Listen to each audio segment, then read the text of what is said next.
Today I'm showing you a new mic that's just coming out today, but there's a little special secret to this one. I actually helped consult on it. This is the Syntech GlowMic RGB USB condenser microphone. In the box, you get the documentation, the Syntech GlowMic with attached stand, a nice curved metal pop filter, and a USB-C to USB-C cable that comes with a USB-C to USB-A adapter. On the front of the mic, you're going to see a mic gain knob, and there's no functionality for actually pushing that knob in. A lot of times you could use that to mute or something like that, but that functionality is actually at the top of the mic. There's a capacitive mute up there, but it actually has another purpose as well. If you hold it down for 3 seconds, you're actually going to switch the mode to a noise cancellation mode. So you can have the normal mode or the noise cancellation mode on and then just give it a single tap to mute again. If you want to know which mode you're in, you just got to look at the color on top of the microphone. If it's blue, that's your standard mode. If it's green, that's your noise cancellation mode. When muted, the LED on the top of your microphone is going to turn red, but so is the whole RGB system on the mic. Installing the pop filter is really easy. It's actually a pretty clever way of doing it too. Instead of having a clip or something that we've seen a little more standard before, this one actually has 2 kind of little metal hooks, and you'll notice holes in the front of the microphone, and you fit those directly in, and then it's all secured. If you look on the back of the mic, on the left you'll see the 3.5mm headphone jack for 0 latency monitoring. On the right you'll see the USB-C port, and in the center you have another capacitive button. That's your RGB controls. There's 6 different modes you can choose from. If you double tap that button, it'll actually go through the different modes. You'll have a solid color, a gradient, color cycling, and all sorts of other things. And then single taps will actually give you different options in that mode. Now, as I said, I did consult on this microphone. Now, this wasn't pre-designed. They gave it to us and we gave some feedback about packaging and things like that, but we were also asked to give our feedback for future consideration. And the number one issue I had was actually the placement of the USB-C port and the headphone jack. To have them that high up on the microphone and sticking out on angles actually just has your cables coming out in a weird way that I wasn't really happy with. Now, I understand why they did this. If you look at the microphone, the bottom half of it is completely RGB. All of the guts that make this thing a microphone are on the top half to maybe third of the actual capsule. So clearly that's where those ports have to go. So if we can't change where the I/O is on the microphone, then change what we actually put into the microphone. A good idea without actually changing the design of the microphone is actually providing 90-degree adapters for both the headphone jack and the USB-C port. And then you plug the cables directly up into the ports, letting the cables go down, and then you can do cable management as you normally would. That's just my 2 cents. This might not actually bother people, but it bothers me.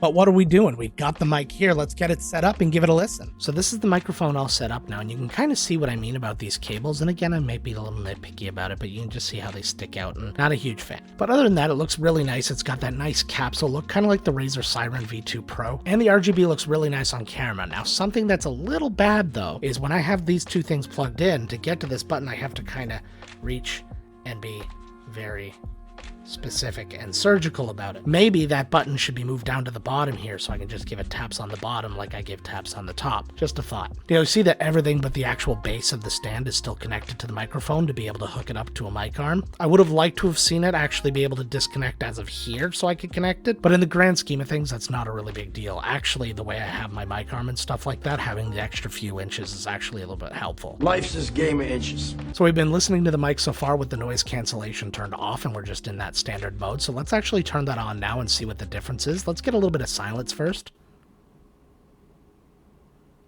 And now we'll go ahead and put on the noise cancellation. Okay.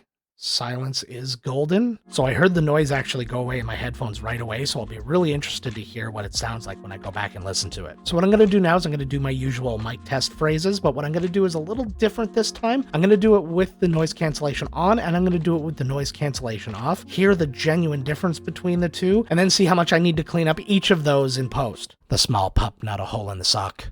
The small pup, not a hole in the sock. The fish twisted and turned on the bent hook. The fish twisted and turned on the bent hook. Press the pants and sew a button on the vest. Press the pants and sew a button on the vest. The swan dive was far short of perfect. The swan dive was far short of perfect. The beauty of the view stunned the young boy.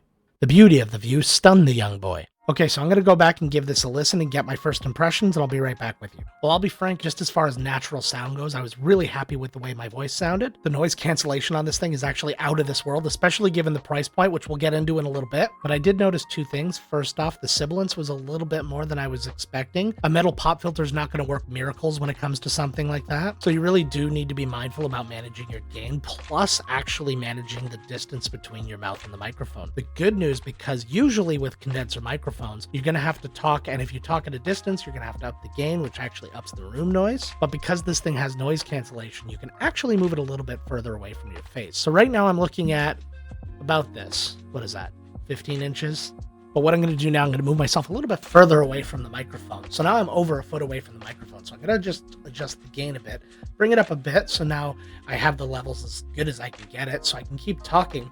Now you can hear what it sounds like, which while I'll never recommend being super far away from your microphone, this is a pretty cool thing that you can compromise a little bit with because of the onboard noise cancellation. But now what I want to do is show off a little bit of what I was able to do in post. You notice I'm skipping over doing the filters in OBS this time. I think the fact that the main thing that we like to do with it is actually onboard on the microphone was one reason I didn't do it, but also everything you can do in post, you can do in OBS. So you can apply the exact same things I do there in OBS, just using different things. I'm using Reaper plugins, which you're able to apply to both DaVinci and OBS, so I'm using the exact same things. I can apply the same settings to one or the other. So have a listen to what it sounds like when it's a little bit cleaned up. The small pup, not a hole in the sock. The fish twisted and turned on the bent hook. Pressed the pants and saw a button on the vest. The swan dive was far short of perfect.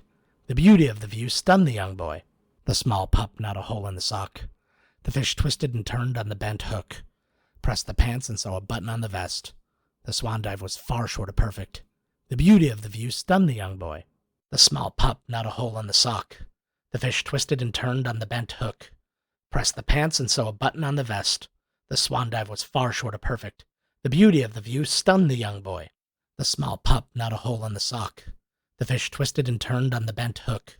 Pressed the pants and saw a button on the vest. The swan dive was far short of perfect. The beauty of the view stunned the young boy. Tell me down in the comments how you felt that sounded, because I'm really happy with how it turned out. Honestly, amongst all of the microphones that I test in this kind of price range, and even a little bit higher, this one is way up there in my opinion. And what is that price point, you might be asking? The MSRP on this is $49.99 US. This is under a $50 microphone that comes with onboard noise cancellation, a couple little accessories, and really nice RGB. So now that you have that information, go back down and in the comments, tell me what you think the value of this mic is, given the price point and its quality. So like I said, I have the slightest nitpicky things about this, like just for example, if we wanted to try and run these cables nicely down my mic arm right now, you can see it's still not a clean way of doing it. The cables are still a distraction, whereas if you could have ran them down here and then out, it would have been a lot cleaner, my opinion. But with the overall way it made my voice sound and the fact that this thing has onboard noise cancellation at a price point of under $50, this is like a solid A+